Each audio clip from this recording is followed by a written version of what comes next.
Welcome to part two of I Wish I Had Known, where we're talking about all the things we wish we had known earlier that would have made life easier for us as adults in relationships, on the job, just in various aspects, all the things we wish we had learned earlier and somebody had sat down and talked to us about earlier in life. If you missed part one and you want to see part one of this podcast, go to our YouTube page, Cra-Z-Dreams Inspired. That's Cra-Z-Dreams Inspired, and you'll find part one along with some other content there. All right. Thank you for viewing and take care.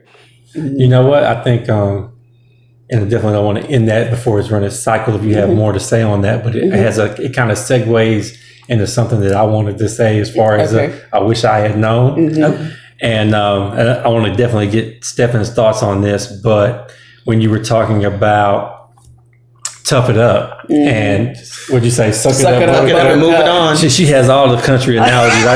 She comes up with more country phrases. I don't know where some of these phrases come from, but suck it up, buttercup. We'll go with it. So I'm going to speak on that in terms of being a male, right?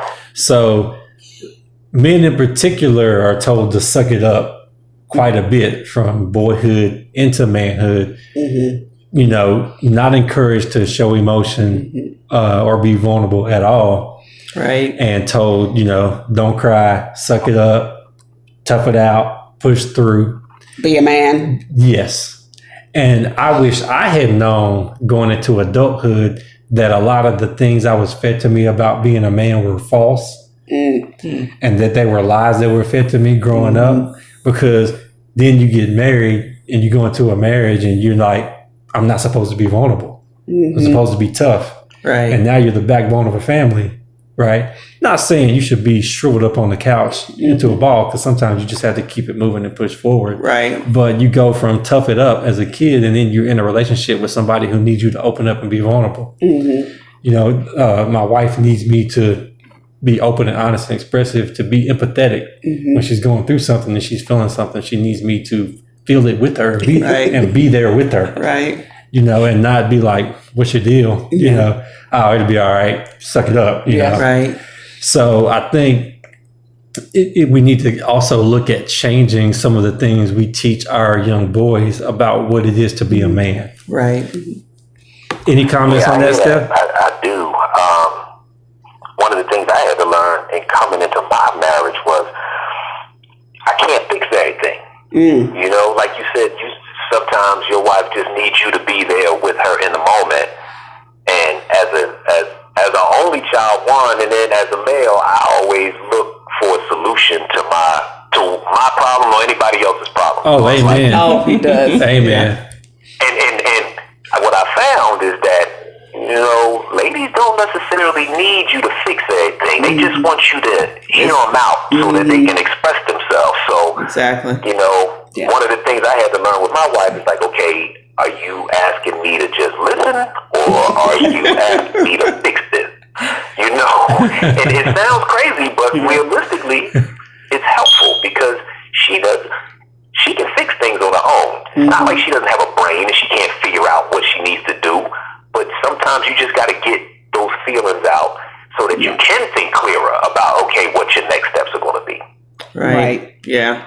I think with my husband too, I think when he lost his mother, I don't think I didn't even see him really get a chance to cry, because he was so busy trying to make sure his sisters were still held together, making sure that we were okay. Making sure arrangements were made, all that stuff. Just trying to keep it together and keep that strong, that manly thing you guys do. So that I guess you don't want anyone to see you, I guess, at that, for lack of a better word, weakened state. So, right. Yes. Yeah. Sometimes that's the way that we're dealing. Right. Our way of handling everything, is to stay busy and take care of everyone. Right. And be functional. Right. Sometimes that's a way of us not dealing with the emotional part of it. Right. I'm not going to lie to y'all. When my best friend died, I cried like a baby. I went in the basement and I cried like a baby. And when my grandfather passed away, I know I was no good to anybody for like good months or so, because I was just like, look, y'all don't understand. Hell, when my dog died, I was I was shot. I was like, look, I don't care what y'all. That was my dog, and if you say something wrong, we gonna fight. You know what I mean? Right. So that's just me. I mean, my dad was always tough. Like, he didn't have anything. My dad was never a kid. He was, even in his baby pictures, he looked like he was too grown to be doing what they asked him to do. So for me, to be able to express myself was always huge, because he never, ever let me express myself the way I wanted to. So Wow. when I got older, it wasn't, I was like, look, I'm doing my own thing now, and this is how I'm going to do it. And my sons know. I've seen them get hurt and do whatever, and I said, hey, look, if it hurts, you better cry, dude, because I'm sitting here thinking I'm getting ready to cry for you because it looked like it hurt. You know what I mean?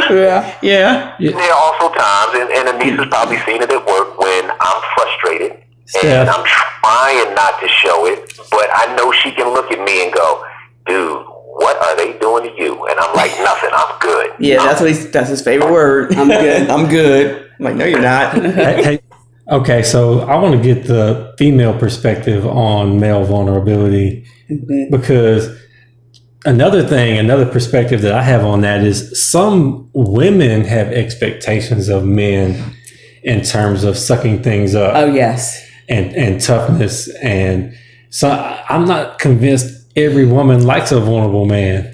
Well, it depends on what it is. Yeah, it depends. Yeah. And it depends on the woman's upbringing. Right. Because if she's brought up with some and I'd hate to say non-emotional, because anger is an emotion, right? So I don't want to say non-emotional, but if she's brought up with men when the only two emotions they're allowed to express are anger and joy, like, funny, cutting up or whatever, that's what she's going to expect, because that's how she's been conditioned. So my family, we're hotheads. We are going to explode, and it's fast and furious. But we fizzle out fast, and then now we're back to laughing and joking. It was like, but wait a minute, just 2 seconds ago, you were upset. So that conditioning then shapes what you're able to receive from a man. So if you're not used to a man being really vulnerable and highly sensitive, then you might not be very receptive to that. But as you grow and you learn about yourself and you do work on yourself, you're able to receive love and emotion from others differently as well. So as an adult, I do appreciate the vulnerability a lot more as an adult than I would have as a younger woman. So and like she said, it depends, because if you're crying at the Notebook every time we watch it, just like I'm crying at the Notebook, that's one thing. That's one thing versus your mom just passed. That is an allowable emotional outlet. Wait a minute. So the guy can't cry when the Notebook comes on? No. That's a no. Not every time. Not every time. What about the first time? Now, the first time, that might be something, and it's going to be one of these little. What you crying? He might take his finger to his eye, but it's not going to be a. Not an all-out cry. It ain't going to be a ball. What were you saying, Steph? She don't want to see no snot bubbles.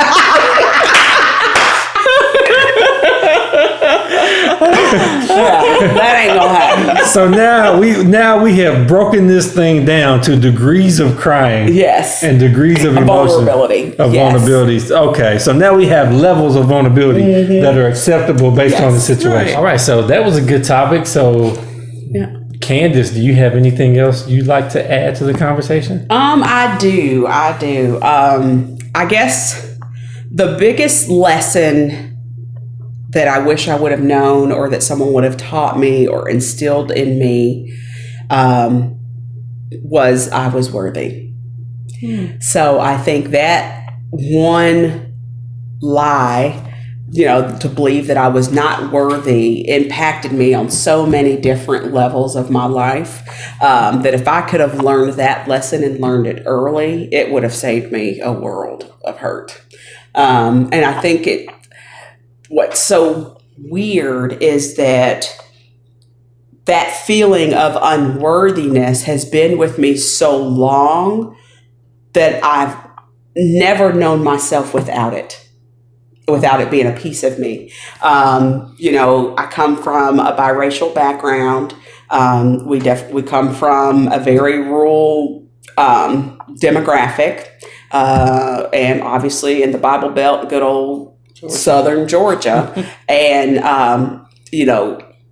I was always raised knowing that my mother's family had disowned her because we were Black, right? And so because of that, I've always grown up feeling less than and unworthy. And then it just continued to snowball and perpetuate itself throughout my adolescence. So for the viewers, you want to specify you're biracial? Yes, that's fine. Yes, I am biracial. I am not Latino or anything like that. I know people seem to think I'm racially ambiguous, but I am biracial. My mother is Caucasian and my father is African American. Okay. So, but yeah, I think that one lesson of not feeling worthy or whole or worthy, just the worthiness, can just continue throughout and it's almost like I began to take everything personally, even though it was not a personal attack on myself. My parents ended up divorcing when I was in high school, and I took that as a personal feeling of unworthiness again, even though that had nothing to do with my worthiness. It had to do with my parents' relationship. But because of not feeling worthy, I took it on as if here's yet again where I'm not worth, as you said, when your grandfather said you couldn't hang on for me. Right. It was kind of like, oh, you couldn't stay together. You couldn't figure it out. You couldn't provide me a better life. So then it went from that to choosing men who did not value me because I didn't value me. So it was just a continual cycle. And friendships or relationships or any of that kind of stuff that I think was such a valuable lesson that I needed to learn early in life. Wow. So that would be mine. Okay. And I think, we all deal with that on different levels in different ways. And it's something that guys deal with as well, even though we're not going to talk about it. In most situations, we're not going to. But guys deal with the same thing of looking at themselves and not viewing themselves as worthy, and I think if we can start to have conversations like, you being willing to share your story and put it out there, if we're able to at least put it out there and talk about it, that we can have a lot of healing, from both genders on the lies and things that we tell ourselves. It's not just what other people tell us, is that we tell ourselves and the stories that we create around the things that happen, and internalizing things and blaming ourselves for, everything negative that happens. We need to accept accountability for what we do in our actions and things that are in our control. But, sometimes we blame ourselves for things that have nothing to do with us. Right. Yeah. Do you have anything to add, Anissa? I was just curious with the, your mother's side of the family disowning her. Has that changed? No, we still don't speak to them. Oh, wow. My maternal grandfather, I wouldn't call him my grandfather, but he did try to reach out. How long ago was that? That was in Tampa. So it was some years ago. I was, if not 30, I was approaching 30. Okay. And he tried, to reach out, and he did it through my mother. My mom's like, hey, my dad wants to write you a letter. Would you be willing? And I said, I'll listen to what he has to say, I'll read the letter. But then he wanted to control the narrative of that. He wanted to know if I would write him back if he wrote me. Well, if you want me to know how you feel, it shouldn't depend on if I'm going to respond. You should want me to know whatever it is, regardless of how I receive it. Right. And then, you know, if I did write him back, he wanted to be referred to, you know, as granddaddy. And I'm like, you're not granddaddy. You are XYZ, which was his name, and that's what I'm going to refer to you as. These were all the stipulations before the letter was ever written? Right. You know, so I'm sorry. Right. It was bizarre. So anyway, so he did write. I did choose to write him back on my terms when I got around to it, and I could process all of what he had said, and I was able to speak my own truth, and I called him XYZ. You know, and then it didn't really go anywhere after that. I think he did respond to that one, and it was, well, I'm sorry you felt that way, or something like, not I'm sorry I did this, or I'm sorry I took this stance, or I'm sorry I robbed you of, you know, experiences or whatever. It was like, well, I'm sorry you felt that way, you know, not that he was sorry for his actions. He was sorry for the way I felt about his actions. Right. And that I no longer proceeded to engage in the relationship, just because I'm like, this is causing me detriment, you know, to even converse with you about it. I'm not going to change you. You're not going to change the history of what we're doing. And it is what it is. And so I've lived that long without him, and I'll be all right. So, but I just hate it for my mother, you know. Right. Because that's the relationship. Because the relationship. Mm-hmm. Yeah. And we've had some family members that have tried to, you know, keep a relationship. But it was very superficial. They go, oh, hey, how are you? Or they might send a birthday card. But it was weird because they would speak, but we couldn't respond back because they were afraid of what the husbands, like if we mailed a letter back, if, you know, my grandmother or great grandmother sent us a birthday card or whatever, you know, we couldn't respond to it. My mom would have to pick up the phone and call her and tell her we got the card and we thank you, but we could not respond because the husband might check the mail and see that she sent us a birthday card, you know. So it was just weird things. Your mom's dad? No, my mom's dad's parents. So I have a great grandmother that would send us birthday cards and stuff. So she would try, but, you know, she was raised in that era and in that part of town where the men ruled the household. So she tried to, you know, let us know that she thought about us or whatever. The way that she felt that she could. But in the way that she could, but we couldn't respond back and, you know, just stuff around that. Right. So all growing up in that just festered of unworthiness. There was something. It wasn't that I was a girl or we moved away. I mean, it was specifically who I am. The very identity of me was not worthy. I understand that. So okay. So today, like, how do you feel like you're dealing with that or progressing through it? Do you feel like you're all the way healed from it? Do you feel like you're... No, I don't think that I'm all the way healed from it. It's almost like death, you know.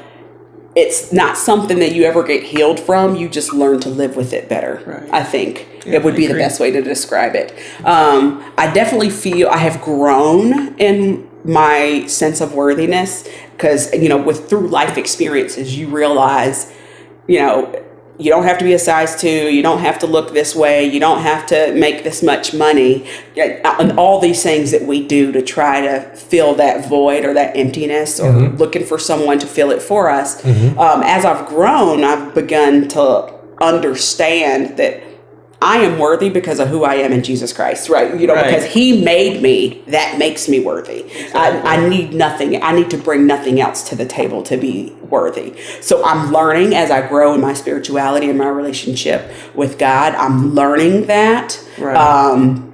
But it's still very difficult for me to feel completely whole or worthy because, like I said, I don't ever remember myself without it. I don't know who I am without that feeling. Right. You know, so it's a constant battle. Correct. Something you have to stay aware of and keep pushing through. Mm-hmm. Okay. And like you said, it's getting rid of the negative talk and replacing it with when you're like, oh my God, I got to do this or something like that or whatever. You're like, you just replace it. You're like, you know what? I don't have to spend any more time here. That inner voice, right? Negative inner voice. That negative inner voice. And then I have something on my vision board that it was India Irie and Oprah were speaking on one of her Super Soul Sundays. And she said a question that she asks herself all the time for reflection is, what would I do or how would I respond if I truly believed I was 100% worthy? Right? Like, what goals would I achieve? What things would I set for myself if I truly believed I was 100% worthy of this life or that life, or, being an entrepreneur or being highly successful or whatever it is that you want to craft your future vision around. She says she asks herself, well, how would I behave if I felt I was 100% worthy? Would I chase that goal? You probably would. You would feel that you were capable, of doing anything. And so I have that on my vision board to kind of help remind me, that I am worthy, and how would I behave when I'm doing self-sabotaging things, or I want to waddle in my self-pity, which I like to do. I will wallow. So sometimes it's like, what would you do if you were 100% worthy? Would you, go to the gym? Would you make a better health food choice? Would you pursue education and get a higher education so that you can advance yourself in your career? Would you open that business? Like things like that. So, and I think, you all's personal experiences with the self-worth challenge and issue is a lot of the reason why we do the Girls Life program. Yes. And, and the Guys Life, but we want to, it's Life, LYF, stands for Love Yourself First, that we do for males and females. So we have Girls Life and Guys Life, and the focus is teaching them how to love themselves and that they are worthy and they are enough, even though the world is constantly telling them that they're not. Correct. They have all these pressures, especially with social media that's out there now. Kids put a lot of pressure on themselves to live up to unrealistic standards, and standards that are basically figments of their imagination. Absolutely. Right. So, I think it's important that we take a deliberate and structured approach to teaching kids how to battle those feelings of unworthiness so that they can grow and succeed and lead fulfilling lives as adults. Right. So, all right. Stephen, do you have anything to say on that? The only thing I had to say was, I'm sorry that you felt that way, because just from these couple of hours that I've been sitting here listening to you talk, you seem like an amazing person. Thank you. No, I'm just being honest. I'm like, I would not have guessed that had you not actually brought out that story, because you seem very confident in yourself. You seem to be full of life and energy. Yes. I just would not have imagined that you struggled with your own perception of your self-worth. So I'm sorry that you had to go through that. And to be honest with you, I'm looking forward to meeting you one day. That'd be awesome. It's their loss. She's a ray of sunshine now. Yes, she is. Yes. Well, we know you're biased, Jonathan. Come on, man. No, I can, since I'm not biased, I guess I can, well, maybe I am now, but she is a ray of sunshine. And when she walks into the room, although she always tells me, I don't want to talk, I don't want to speak in front of anyone, but she lights up a room when she walks in, Stephen, and very articulate. So trying to boost her so she can do some talks as well too. We did do one talk. We did together. We talked the Girls Life together at the Girls Life. We did. I thought that was awesome. Yeah, that was fun. Yeah, that was fun. That was and fun. You were not nervous. I was not nervous. I was nervous leading up to it, but once it started, it kind of dissipated, and I was able to kind of be myself. So that was good. And we're looking forward to working with you as well too, Stephen. So. We are. Cool. Yes. I look forward to working with all of you. This has been a very good experience for me. And again, it sounds like I might have touched on a couple of people that can be in that positive inner circle that we spoke about. Amen. Exactly. Absolutely. That's right. Yeah. Absolutely. Did you have anything else you wanted to add to the conversation, Stephen? At this particular time, I think we should end on that one, because that was serious. That was more serious than anything that I had to say. That was powerful, right? Yep, that was very powerful. Anissa? No, I'm good. I think I'm with Stefan. I think we can end it on that. That was very powerful. I think that impacts a lot of people. Absolutely. It does. Yeah, we definitely see a lot of our girls and girls' life struggling with that, and that's why I think I wanted to share that's something that I wish I would have known. And but maybe I wouldn't be who I am today, and maybe I wouldn't be passionate about sharing the message and helping women or leading in my church group, or maybe I wouldn't do those things if I didn't have that handicap that I had to work over. And maybe that's why my ladies in my church group and our girls' life can relate because, you know. Yeah. I totally agree. Mm-hmm. Okay, absolutely. Well, before we close out, I just want to say that a big reason for doing this topic to talk about things we wish we had known is that I think as adults, we have to take a serious look at the skills and the things that people need to lead productive and fulfilling lives as adults. Yeah. And our schools, they're there. They're going to teach reading, writing, arithmetic. They're going to challenge critical thinking skills. But there's more than that required for people to succeed and lead fulfilling lives. And we have to take some of the things that we know are required for people to excel and lead and be whole as adults and be happy and start to train our kids in those things in a proactive and structured way.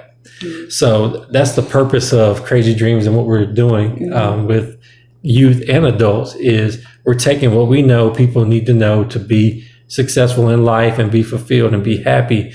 And we're teaching them those things and training them on how to be financially literate, how to make sure that they're preparing for their future, how your emotions relate into how you treat money.